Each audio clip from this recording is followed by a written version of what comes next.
Welcome everybody. This is General Microsoft 365 Development Special Interest Group. Let's get moving on today. What we're trying to do is basically go through the intros and updates, always within 15 minutes. So we have actually quite a lot to go today. So we're going to talk about quickly recap on what's the status with open source projects. So I'm going to be as fast as possible on those. Latest on Microsoft Teams samples, and then picture time. Together mode didn't work that well on Tuesday in our monthly community call for SharePoint, but let's try it again today. I think it's actually nice to get shared. And then we have 3 demos from Chris, Nitha, and Teresa. So let's try to keep on 15 minutes per demo and 15 minutes in the intro. So we will speed up certainly today. Now, opportunities to participate, quickly recapping on that one. We absolutely 100% welcome communities to do demos in here. So if you're interested on sharing your learnings in the demos, in the community calls, that's one way. Other ways is getting started on contributing in GitHub, and most importantly, give us feedback. If something isn't working, we need to know about it, and then we can actually start fixing that. So your input defines what Microsoft does. So really, really important. Always keep on having that feedback. Now, quick recap on the URLs. There's a lot of URLs. I'm not going to re-mention all of them. We have YouTube channels. We have open source samples, and we have open source repos. And then the one URL which you need to remember is the AKMS M365 PnP. From there, you'll find links to Microsoft Graph SDKs. You'll find links to the sample gallery, and links to the YouTube and all of that. So super important, super easy location to remember.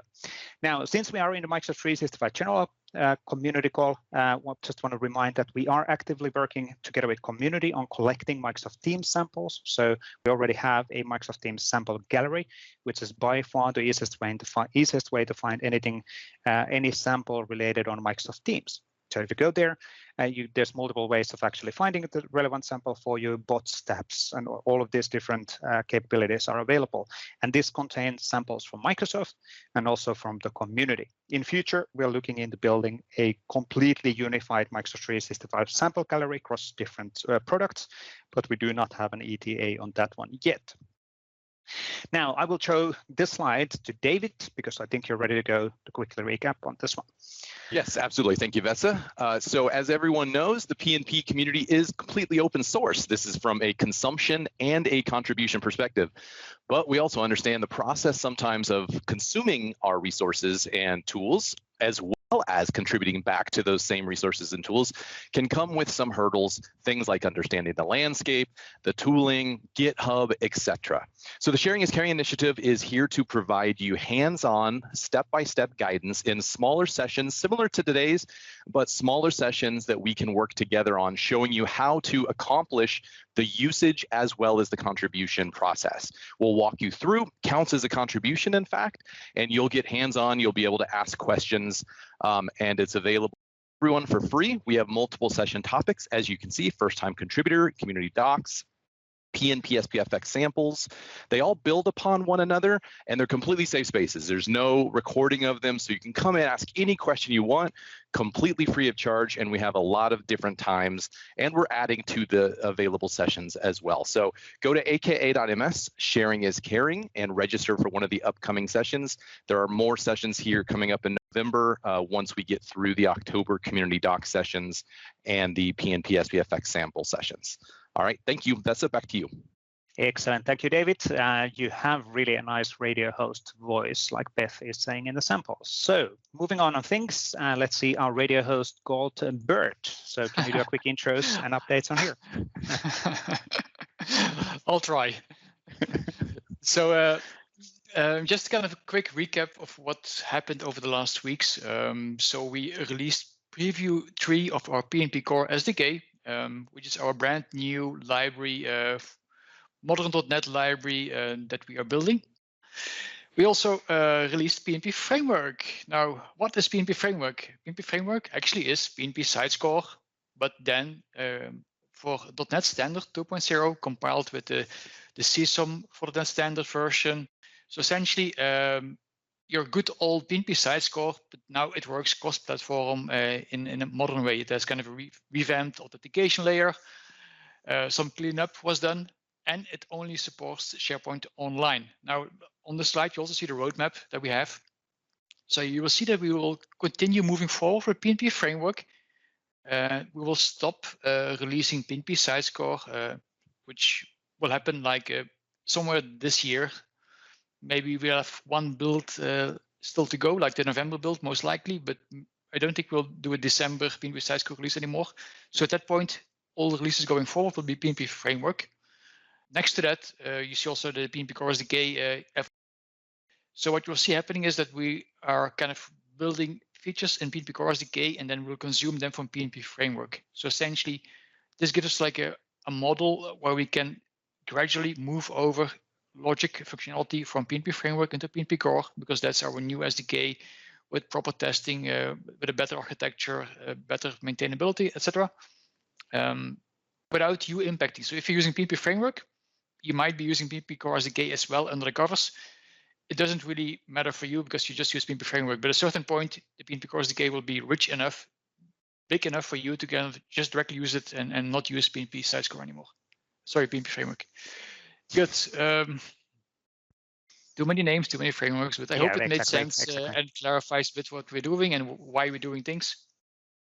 And this is all for simplifying development, all for simplifying messaging and being more efficient, and then taking truly advantage, for example, Microsoft Graph APIs when we're in SharePoint Online, and then those APIs are not in on-prem.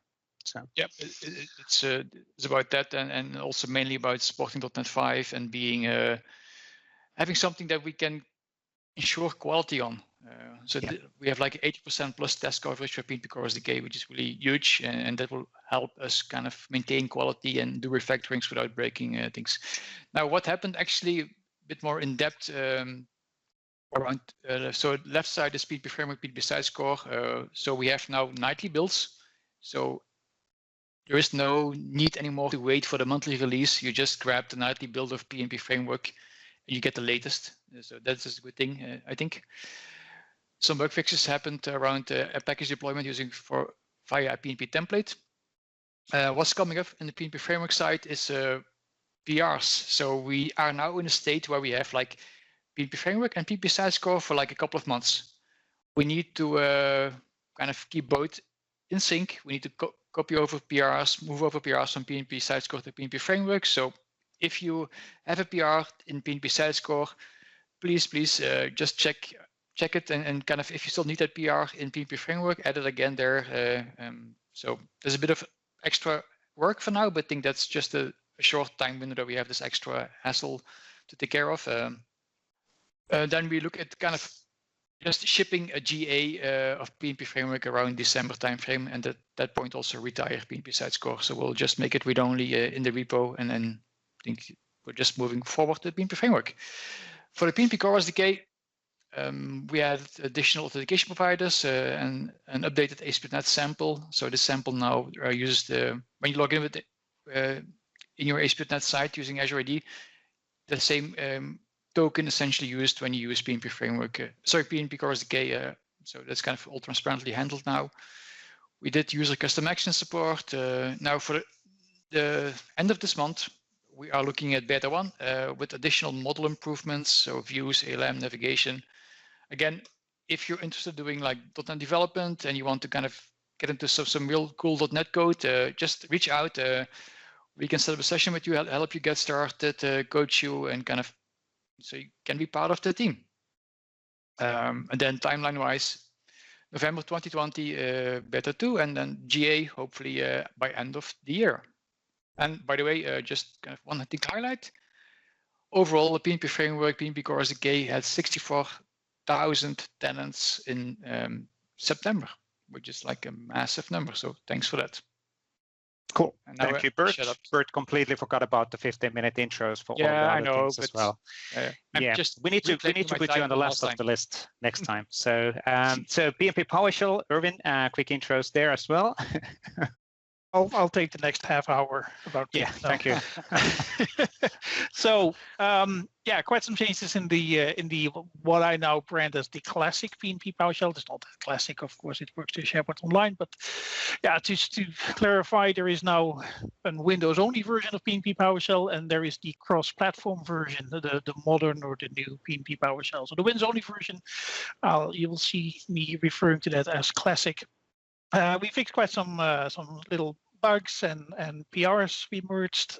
We created a new commandlet register, PnP Management Shell access, which is maybe on the Windows-only version not that relevant yet, but for the cross-platform version, it is very relevant because of the way authentication changed behind the scenes. And we also started to work on those PRs that we merged into the Windows-only version, that we will make sure that they also end up in the cross-platform edition. And the cross-platform edition, that is the big news of this month.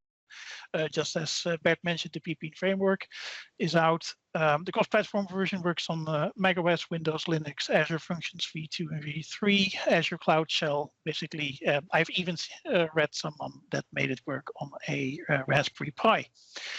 So that's I think pretty that cool. was Paul. So that was Paul, yeah. True. So really cool. It's out there right now. Notice that it is a pre-release, very important. Although it's mainly the same code as the Windows-only version. But behind the scenes, we don't use the PnP core library anymore. We use the PnP framework there, and that will over time slowly migrate to the PnP core SDK. We already have 41 new commandlets in the cross-platform version that are not in the Windows-only version, which could be an incentive for you to check out the new version. It's very easy to install, and it works on Windows, of course, in the old PowerShell, even in PowerShell 5, the one with the blue background. No issues there. It will run there too. End of this year, we will retire the classic PnP PowerShell. That means that the repos will still be available, but we're not accepting any PRs anymore. And we'll move over completely to the cross-platform edition. Cool. That's it for me. sorry, Erwin. Now I need to start doing the Oscar show, so background music on top of people talking, so we get the timelines. Quick recap on modernization tooling. More than 1 million pages are now modern, which is pretty cool. Yep, that's it. No, one more thing. We just released a new scanner. So if you're interested, if you're doing workflow scans, so the current scan of the previous scan actually did miss out on workflows on content types on a list. So that has been fixed. But besides that, I think the 1 million pages is like a pretty amazing milestone. So 1 million pages have been transformed from classic to modern. So yeah, that's really cool. That's really really cool. Now I know Victor is in a call as well. So many things to talk about. I'm here. Yes. So we had a great release now, preview 2 of 2.16. Actually, half an hour ago, we have preview 3 as well. So we've been incorporating a lot of stuff that happened over the last few months. But the biggest thing is, of course, support for schema 1.7 and 1.8. Instead of making 2 releases, we took both schemas into this release.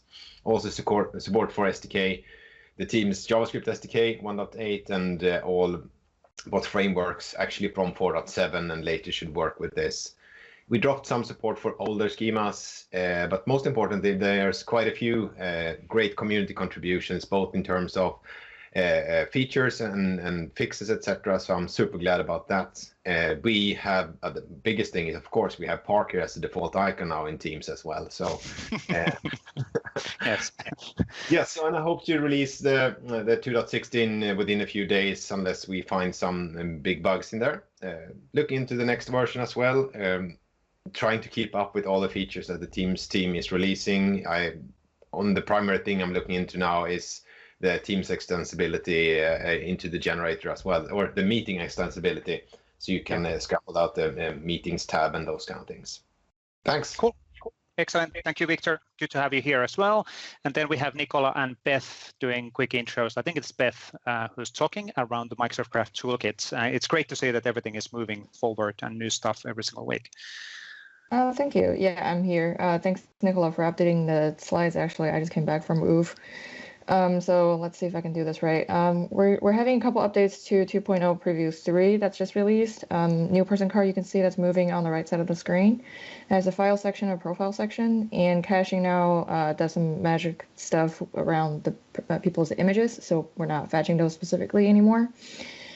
A lot of bug fixes for 2.0. Things that's coming up, I kind of touched on this last time. We're going to have localization helper, dark theme for all the components, split the packages and have MGT elements so people can extend to build their own components, right to left support, person card templating and config.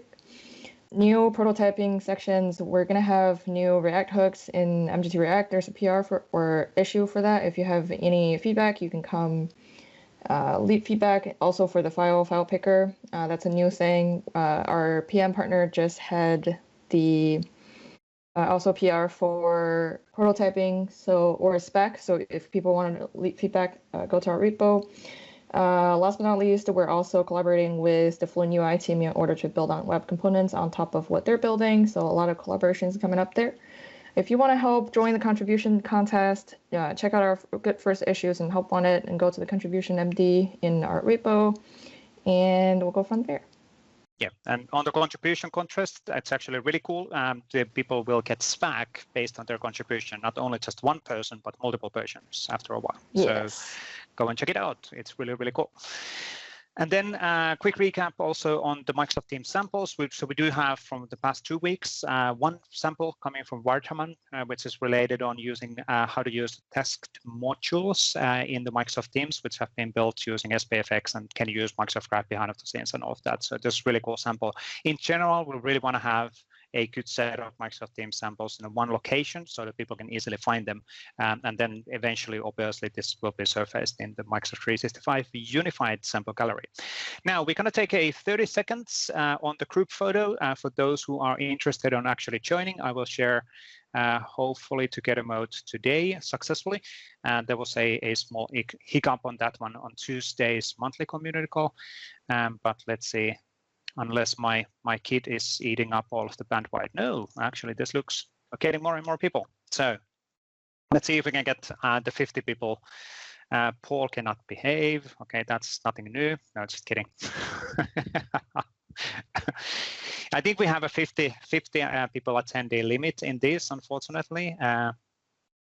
But I think we'll be, and that's getting adjusted every single time. Everybody wave hands. Wave.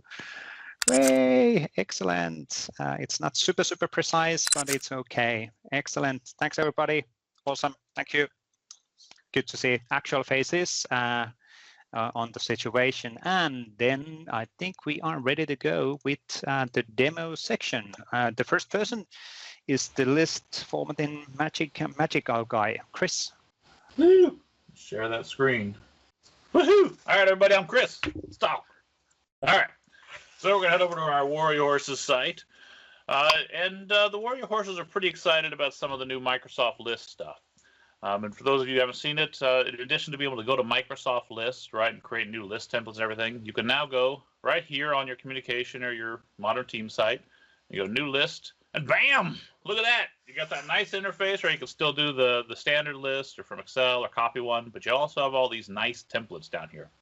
Now, we've gone over some of these before, but I wanted to take a look at how the horses have chosen to extend these. All right, so if we do something like the issue tracker, I'll get a nice little preview here, and we're going to go ahead and use that template. Actually, we've already done that, so I'm going to skip hitting use template, but we'll take a look at what the horses have already put together. Come on over here, we've got an issue tracker here.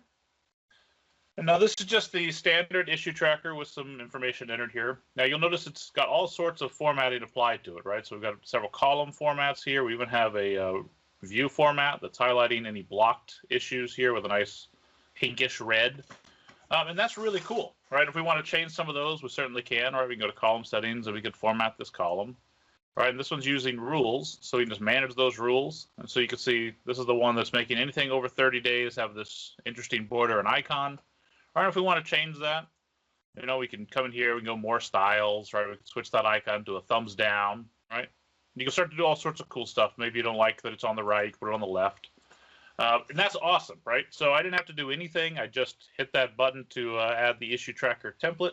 And I've got all this, and I've got all this really nice formatting. And as I add items, they just show up, and I can quickly customize those, right? So even if I want to change it from 30 days, I can hit edit rule. And I can say, you know, anything over 10 days, I want that exciting format, right? So I can see my 13-day-old one is showing there. Now for this, I'm going to go ahead and cancel. And so that's really cool. But what if we could take this a little further, right?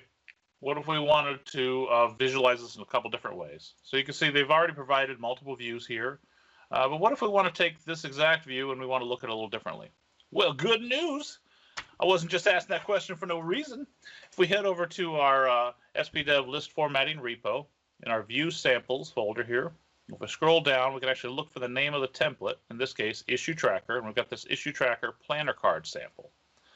Click on that. I'm going to click on this little JSON file, and I'm just going to take all of this stuff, scroll down to the very bottom.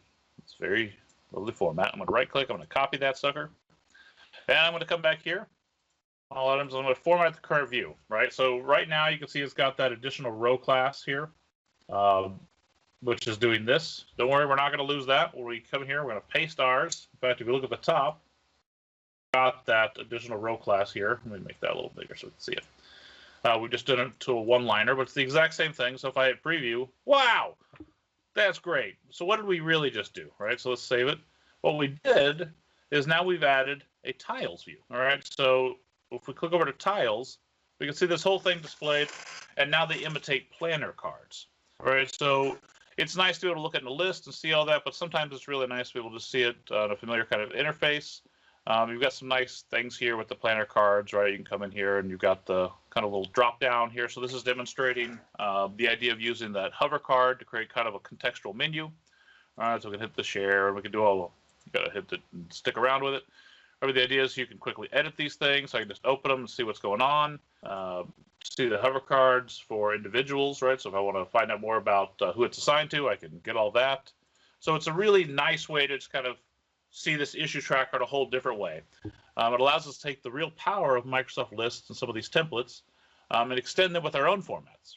All right, and we can certainly do that with that one. But of course, you can also do that with any of these columns, right? Maybe you like this look. Maybe you want to switch it over to that face pile. You can do that, right? Or maybe you want to take this date reported and add some coloring on that. Very easy to do. But the point is these list templates take you from not just creating a list, they really jump you into some of the better scenarios with the formatting and everything else, and it's a great way to get going.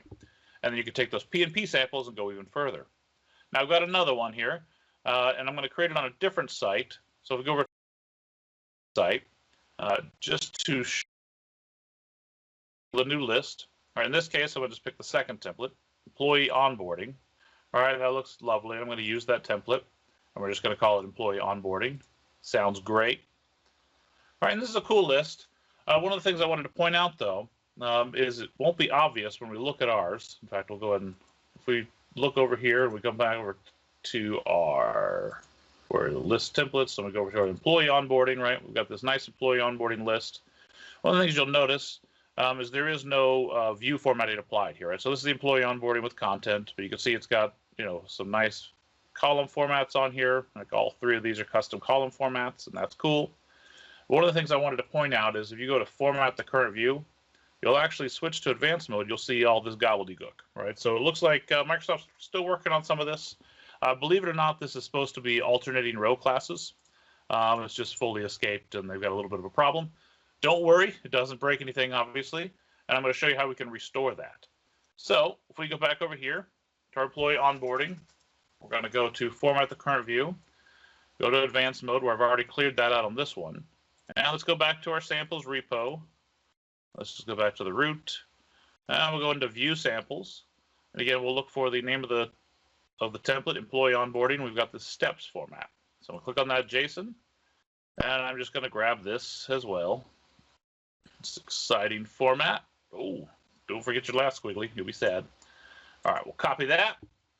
We'll come back here. We're going to paste that in. And let's save that. Just so we can see it now. So you can see we've restored the alternating rows. That's just this simple one-liner right here. Not simple, but it's just a one-liner. Right, and that puts that back to those alternating rows that were intended to be a part of this, but it also adds another tiles view. So if we close this, we could switch it over to tiles view. So the idea of the employee onboarding, right, is it's steps for a specific employee to do when they first come on board. Right, so they just got hired and they're saying, hey, before you join, right, you need to pledge your undying allegiance. Right, I think the sample is sign your employee contract. Right, and on the first day, you're going to do these items, and week one, you're going to track kind of what you're doing. So it's just a way to make things easier when a new employee comes on board, right? So you might spin up this list for them and fill it out and let them go with it.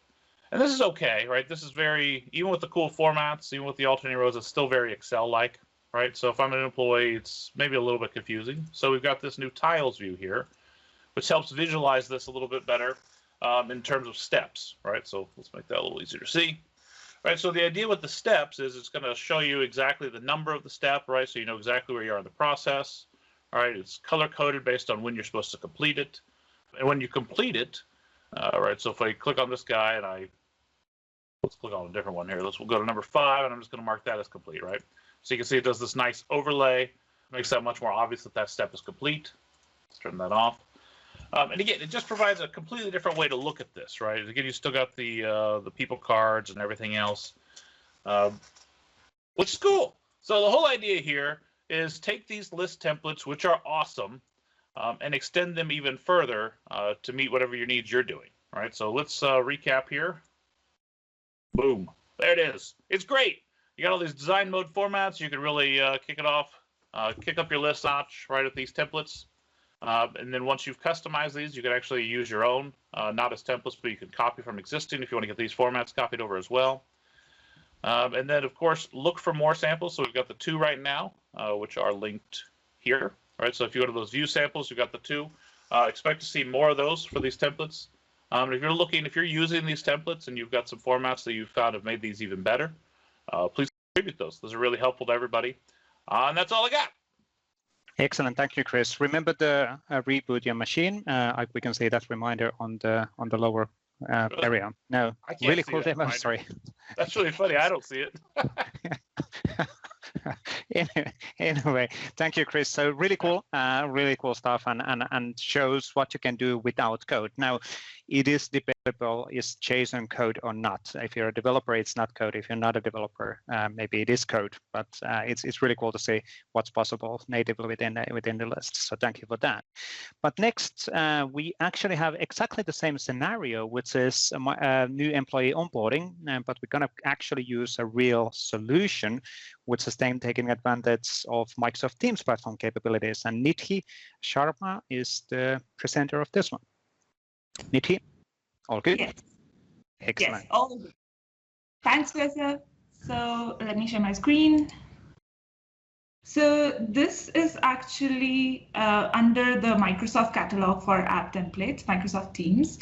This is our first collaboration with the SharePoint team. And we are collaborating with one of the solutions that's already on their lookbook, which is called New Employee Onboarding. So what we did is used SharePoint as a backend so that it's very cost effective and it's structured in any way. It's kind of like what previous demo covered already in the New Employee Onboarding list.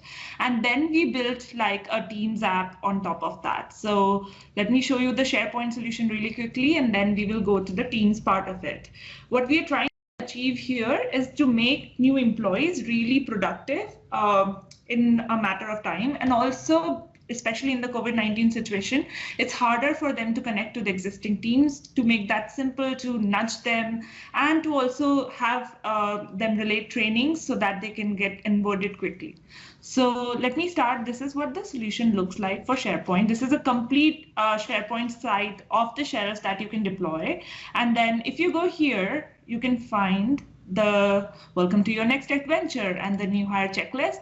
So this is essentially a very easy to maintain way of like the whole day 1 to like whatever, like normally new employees do a 90-day period for training. So this is day 1 to like week 12 of that training that you can define.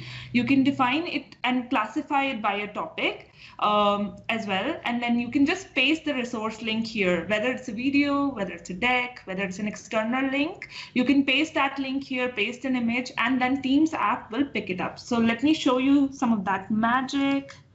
Yeah, there we go. I've already logged in. So once an admin sets that up, or an HR team, that's why we kept SharePoint in the first place, so that it's very, very easy for like a learning coordinator team or an human resources team to manage the content, which is going to new employees.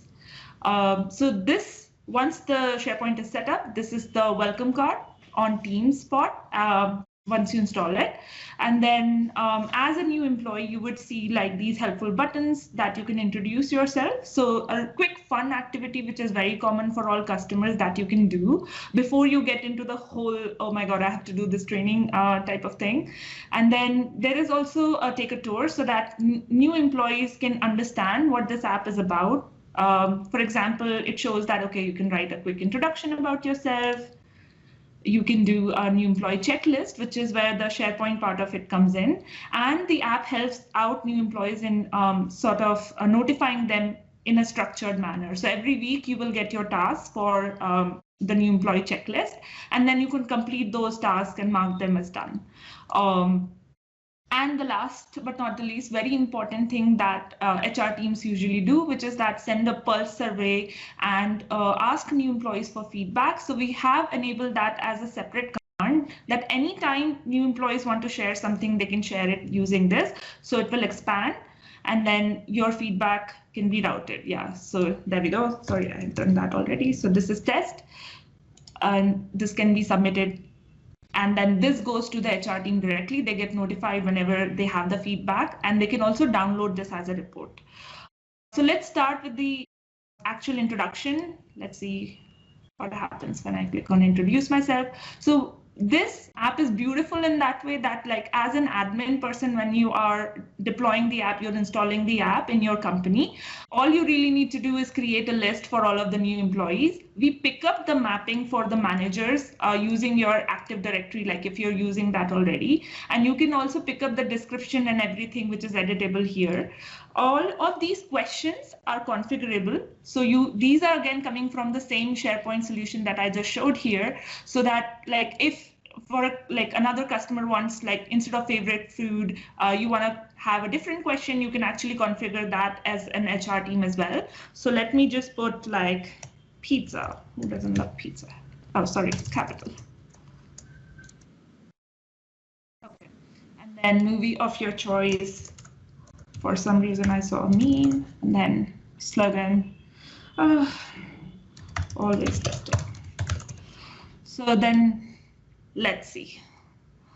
This will give you feedback that, okay, thanks so much. I've shared it with your manager. And as a new employee, you don't need to worry about like notifying your manager that, hey, I've posted this introduction. And as a manager also, you don't need to notify the new employee that please write something about yourself so that I can share your introduction with the extended team. So then let's test this out. I already logged in as the manager in the interest of time. So as a manager, you can instantly get notified that, okay, this is the person. And then as you can see, like pizza and Inception, so show here. So I can, if I'm not happy with this, like this is, maybe as a manager, you want more meaty introduction, or you have some ideas that could really excite the extended team in knowing you better. So you can actually type comments here and then please write. So like this will now go back here, and then I will receive a notification as a new employee that, okay, your introduction is not great. So like, let's edit it quickly. And then let me add like pizza and burger, really unhealthy options. Okay, and then again, it went back to the manager, so that as a manager now I can see like these introductions updated. This is a very common practice where as managers, we want to post these new hire introductions in a channel, in a team, so that we can get the engagement started and get them introduced to the extended team. So you can easily do that. Like all of the teams that the manager is part of will automatically populate here in the channel. So you can post this in a channel, and then it will appear in that particular team. And then the extended team can comment, do a one-on-one chat with this person. So let's see if this works. I should get gotten a notification. Oh, sorry. I'm logged in a different account. Okay, yeah. So as a manager, you can also do this in your team and you post it. What else can you do? So there is this new employee checklist, share feedback and review introductions. As a manager, like it is also important that you don't get bombarded with these requests all the time. So what we have done to take care of that is that you can actually use these bot commands. This will not show right now anything because you have all no introductions to review. But if you had multiple people in your team reporting to you who joined, you can actually see all of these introductions as a list so that you can approve them in one shot and post them in one shot in a team that you want to. So let's go to new employees again. There is also a nice help button, like anytime a new employee is stuck. They can just ask for help, and you can customize like what you put here as well. Like all of these, the logo, the app name, everything is customizable. So if I click on new employee checklist, I land to the SharePoint site so that I can see that, okay, this was my day 1, this is my day 2.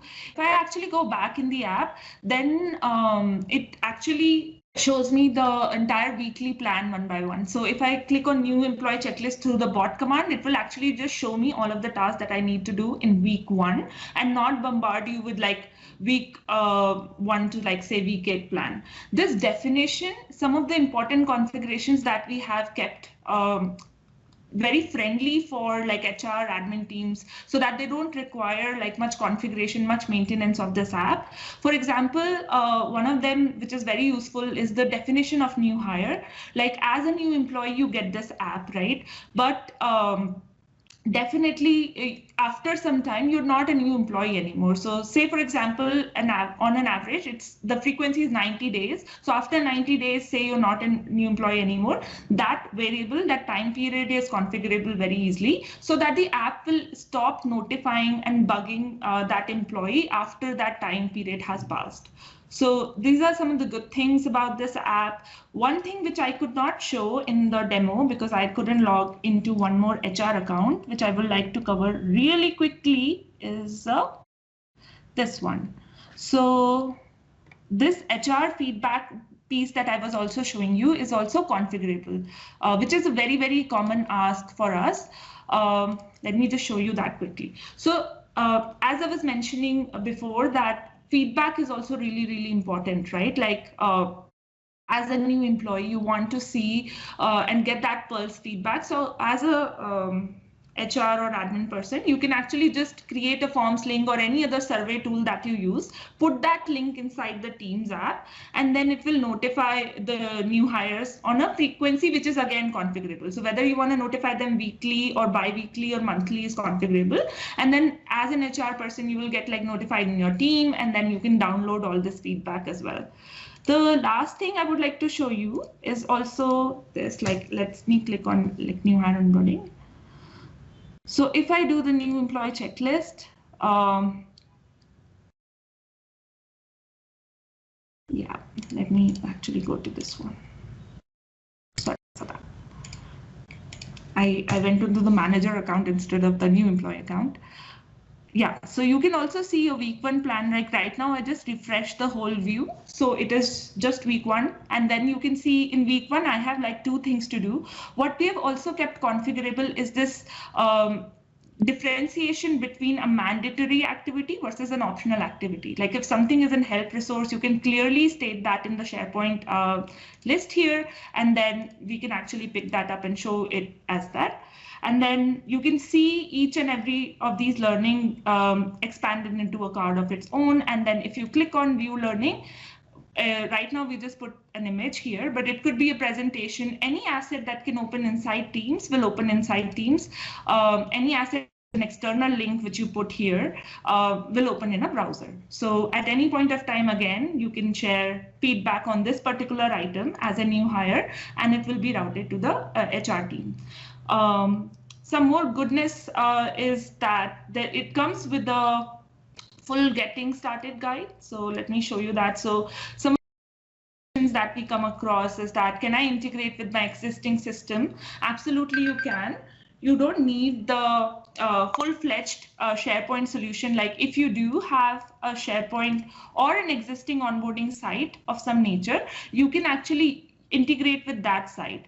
What you can also do additionally is that if any of these pages, like another common ask was like YAML communities or my leadership pages, if I want to pin them inside the app, you can do that as well. Yeah, so let's go back to this.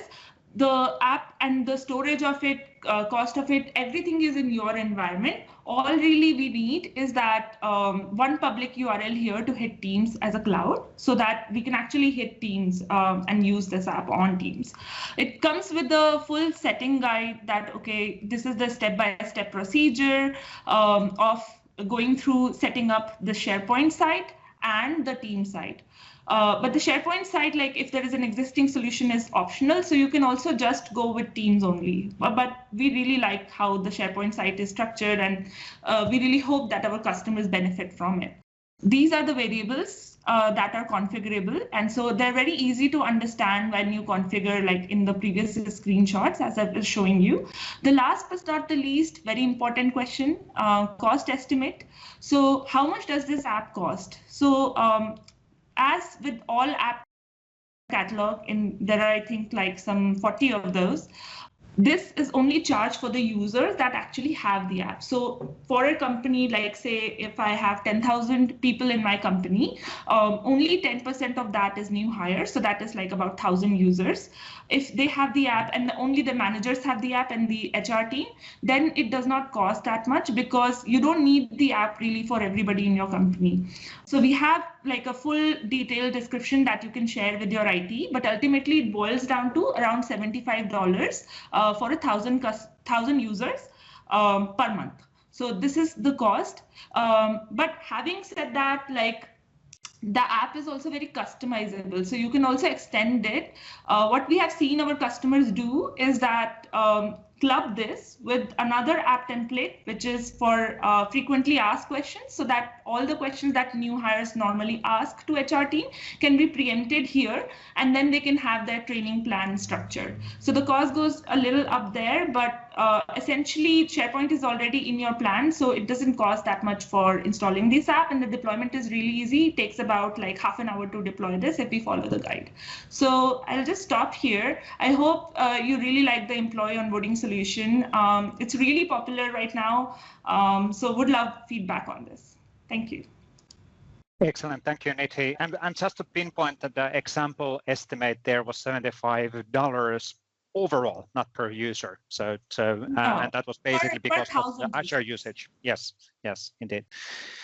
But thank you, Niti, and really great stuff. And it's just a recap on the Microsoft Teams app templates. Those are production-ready, free reference solutions. So you can, and they're open source. You can pull them down, you can use them any way you want. You can install them as they are, or you can take them and use them for innovation for your own implementation as well. So that's really cool.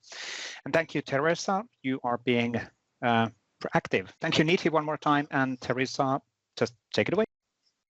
Okay, so my name is Teresa Lebelski. I am the SharePoint team lead at, started out as Iberia Bank. We recently merged with First Horizon. And so then there are applications that are owned by each bank, and we have to have some cross-bank access.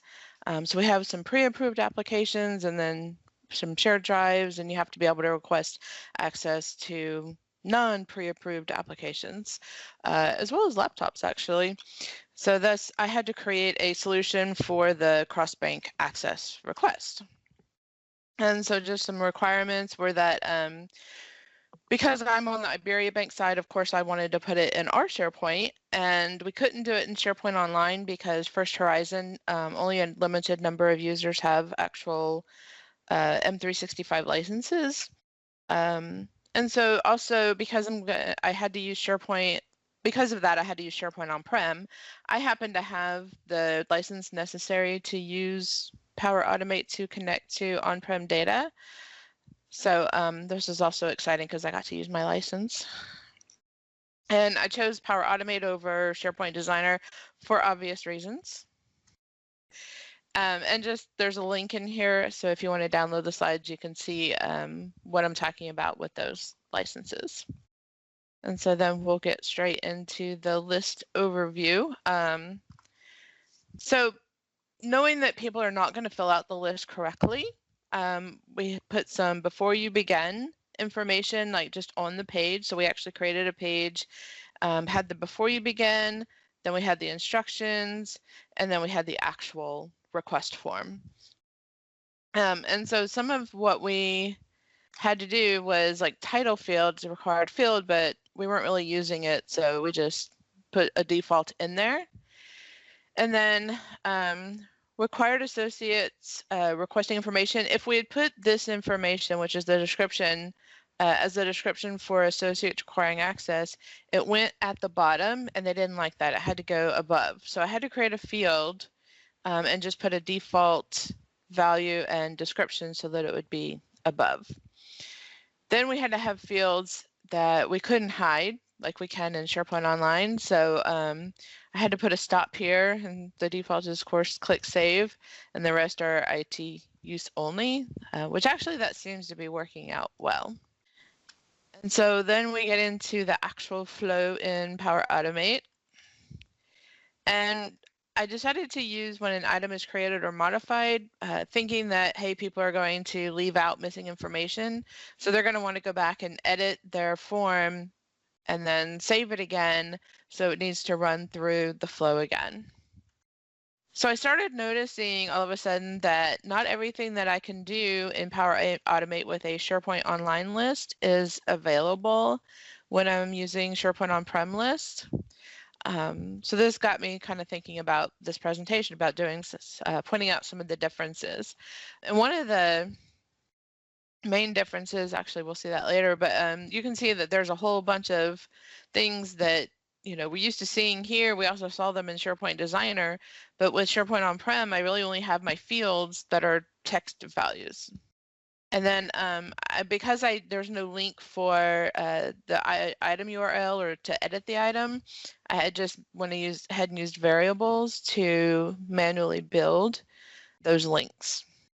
And then also we have emails that are going to have to go to different people. There's actually 4 different email addresses. And knowing, again, that things change during a merger, I was afraid, hey, those email addresses are going to eventually change. And there are like 7 or 9 different emails within this, and I didn't want to have to go change everything 7 times every time they wanted to change something. So I've made variables for those. And you can see here, it was very important to them that they have the item URL, like they could click the link and go straight to the item rather than going to the just the list. And then we had some when we, like I said, if they resubmit because they had missing information, that's great. We still want it to go through the flow. But if they submit it and the first time everything looks good, then whoever's reviewing it goes ahead and changes the status from new to in progress or whatever else. So one of the first things that the flow does is actually check the status. It doesn't need to go through everything before if we're just going to end up terminating. And so you'll notice I did name everything, and like here status is not new, and this is going to come in handy at the end when I see when I want to look and see why the flow was canceled. You might be wondering why I didn't use get changes for an item or a file. This did not exist when I created this. If you want more information about this action, it's somewhat new. Laura Rogers has a great blog post about it, and so I put a link in here to that. And then there were some required fields that we really want them to be required, but they didn't really want a whole lot of required fields on the form. So I had to build into the flow how to check for those and what to do if those were missing. So again, if something is missing, then it emails the requester to let them know. And then that email has a link using that variable for the edit item. And then it terminates because there are missing fields, missing information. And I didn't know how many nested conditions you could have.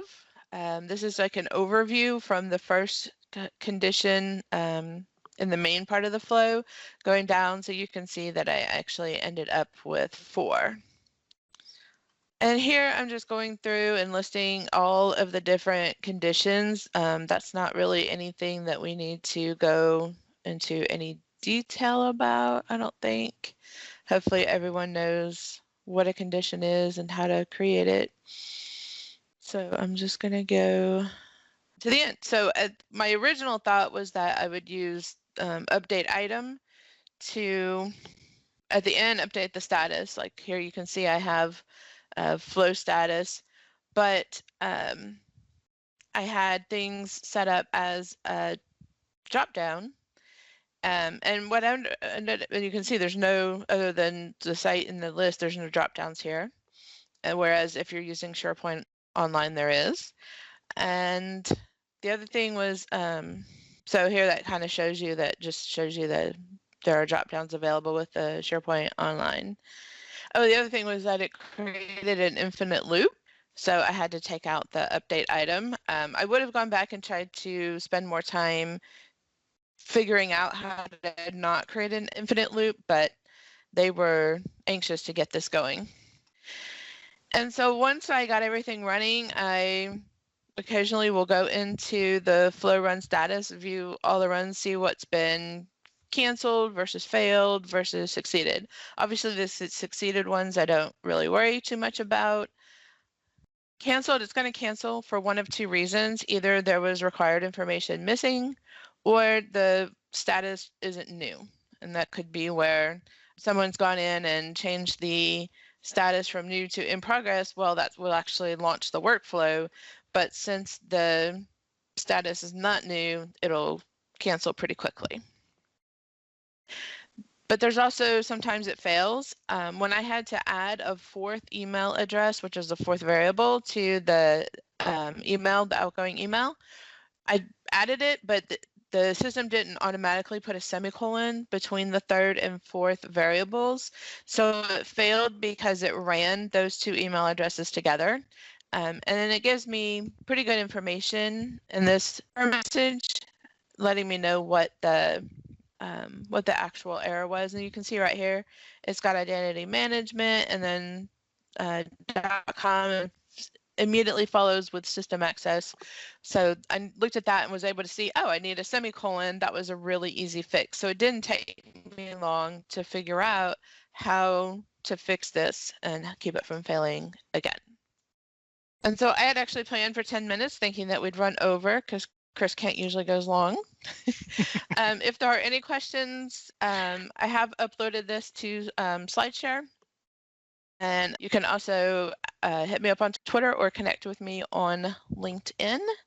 And Vesa, we have 5 minutes for so just a few questions related on this. And how long did it actually take you to figure out and build the whole process in the Power Automate? Gosh, it was over a couple of weeks, and I ended up building a really long test plan. I was looking to see if I can find it here. Meant to bring it up earlier. There we go. So you can see I tried to account for all of the different scenarios. You can see by the time I started this, what I call the last round of testing, I start with number 21, and I actually got down to number 100. So I basically ended up doing 80 tests. And then these ended up all being the same as something I'd already tested, so that's why they're not green.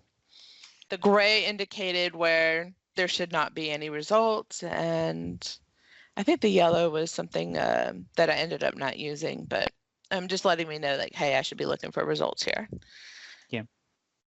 So I actually tracked each one so that I could go back and see, oh, well, why did it fail, or error messages. That's actually a good suggestion from Luis. For Power Automate should actually give this kind of a baseline Excel file. This is awesome, by the way, Teresa. Just an example on how you're doing testing and how do you validate that the workflow is moving, because that wasn't a simple workflow. So really making sure that everything is moving, because this one was used by your company for business processes, right? So it really, it's still very active. Yeah. But how's your feeling related on Power Automate from a, let's say, it wasn't a super easy to do, but then relatively cost efficient, or what's your take on using that kind of a tooling for making these business processes? I love Power Automate, even if SharePoint Designer wasn't, done with it. And I know we're not using SharePoint Online, but I want to get there. And I also wanted to show the power of Power Automate to the company, especially since they're paying for my license. So I'm 100% in favor of Power Automate. I actually like it more than I like Power Apps, but I also like automating things more than just making pretty things. Yep. So yeah, this was very exciting for me, even though it took forever. And they have changes now. Yeah, and the last question, just out of curiosity, did you do any kind of a return of an investment calculation related on this, on kind of if we do it in this way versus if we do it in other ways? No, I'm not sure that there was any other way to do it. Of course, you could always write something completely custom, but then it's completely custom, right? But I'm also not a developer. I don't write code, and sure. You see that there's absolutely no code in this. Yeah, absolutely. But getting some developer involved and then paying for that one would cost X amount of money and all of that. So that's kind of empowering the end users and empowering more ITs and let's say power users like you, Teresa, on being successful. And that is absolutely why the Power Platform is so cool. So normal users can be super efficient on it. Cool. Thank you, Teresa, on that one. Thank you, Nithi and Chris for the great demos as well. We did not miss out the schedule too much, which was great. So just to recap, we've been having the Q&A going on the chat, which is quite typical in here. We'll have the video and recording available in 24 hours in the M365 community YouTube channel.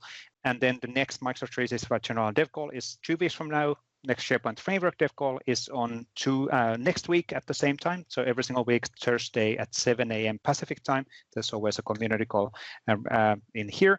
But then on top of that, we have also other community calls as well. So based on your interests in the Microsoft 365 platform, you can choose which of these calls are the most interesting for you. Everything is getting recorded, and it's available in the YouTube as a recording, so you can consume them afterwards as well. But thank you, everybody. I think we had like 10 people talking today, which is kind of cool, super interactive call as well. So different areas, different topics, and walking them through. So thank you, demo persons. Thank you, updates on the open source and the Graph Toolkit projects. And thank you, attendees, for being here. And please remember, feedback. Something is missing. Let us know. We in Microsoft, we work for your benefit, so we need to know how we need to fix things. But thank you everybody for joining here, and as said, recording will be out in YouTube within 24 hours. Thank you, bye-bye.